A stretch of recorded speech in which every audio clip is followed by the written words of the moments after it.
that purpose. What advice could you give to anybody out there that's maybe trying to figure out what that purpose is, and or people that are looking to do something in creative spaces like content creation, TV, media, documentaries, like about, how to, what are some best practices they can follow in order to get where they're trying to go? I mean, the beauty is now it's easier than it's ever been. Way You easier. know what I'm saying? So first and foremost, with finding your passion, I read a book during my gap year, and the gist of what I got from that book was the thing that pisses you off the most is your mission to change.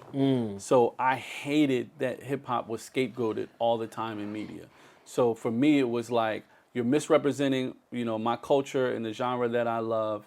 And, every time something bad happens, you can't wait to put it on TV. But, the amazing things that are going on in the culture is, you turn a blind eye to it. So I knew that I needed to help represent hip hop in television and, as best I could. So that was my calling. So if you're out there and you want to know what your passions are, just look at what pisses you off Right. most and then go after that. And then for, on the other tip, I would say, best practices are to do it, to go out and work, like cut your teeth, take your L's, just put the work in. And I promise you, if you stick to it and you don't quit, it's going to come. You're going to come up on success. Like Right. I remember during the pandemic, a friend of mine who's an amazing, talented comedian. His name is Charles McBee. He would do these segments on his YouTube and Instagram. It was called Chucked Up News.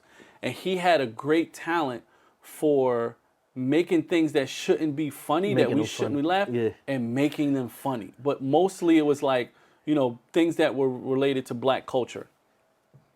And, I would check in with him. I'm like, yo, man, how's everything going? He's like, yo, I'm getting like tens of views, hundreds of views, whatever. It's nothing, it's not really moving the needle.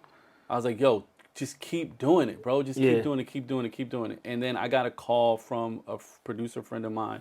It's like, yo, I'm looking for a head writer for Charlemagne's show on Comedy Central. He's like, can you suggest anybody? And I was like, Charles.